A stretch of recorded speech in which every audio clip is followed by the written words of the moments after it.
Against the odds. If you have to ditch a commercial aircraft in the Hudson River, the news anchor joked, this is the guy you want.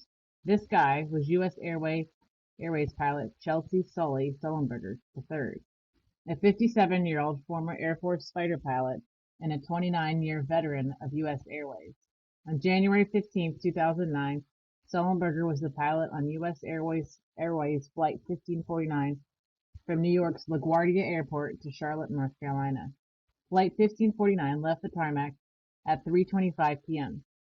Sullenberger thought he was in for an average flight, a routine, everyday trip. The flight was unremarkable for the first 90 seconds. Then something caught the eye of co-pilot Jeff Skiles. At 3,000 feet, he saw a flock of Canada geese headed toward the plane. Moments later, the geese struck the fuselage, wings, and engine. The 150 passengers felt a powerful thud against the airplane, followed by severe vibrations from the engine. One passenger said it sounded like sneakers thumping around in a dryer. There was a loud explosion, and the cabin filled up with smoke. There was a horrible smell, and then an eerie quiet. Both engines were disabled. Sullenberger made a Mayday radio call to air traffic control and calmly explained the situation.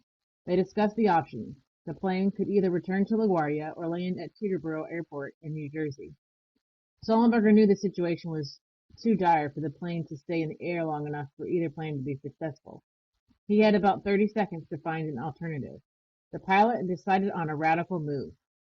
He ditched the plane in the Hudson River, despite the fact that passenger jets are not built to land on water. Brace for impact, came the captain's voice over the intercom. A hush fell over the passengers. They thought they were going to die. Sullenberger lowered the plane's nose in a gradual glide toward the river. The plane managed to clear the George Washington Bridge and, against all odds, landed safely on the surface of the Hudson. It skidded across the water at 145 miles an hour and finally slowed to stop. He was thinking in nanoseconds, said a former airline pilot, speaking of Sullenberger. He made all the right choices at all the right times.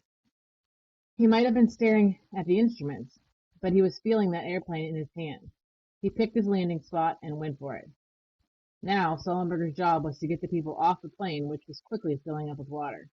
Witnesses were convinced that everyone on Flight 1549 was dead. What they couldn't see was that passengers were already exiting the plane. With water seeping into the plane, Sullenberger and Skiles walked the length of the cabin, twice calling, "Is anyone there?" The water was so cold they had to walk on top of the seat. But they would not leave the plane until they were sure everyone was out.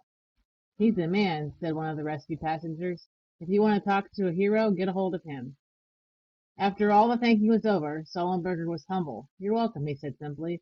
Like most heroes, he didn't want the label. According to him, he was just doing his job. But 154 men, women, and children owed their lives to a modest man who faced adversity with cool competence on one of the most remarkable days in aviation history.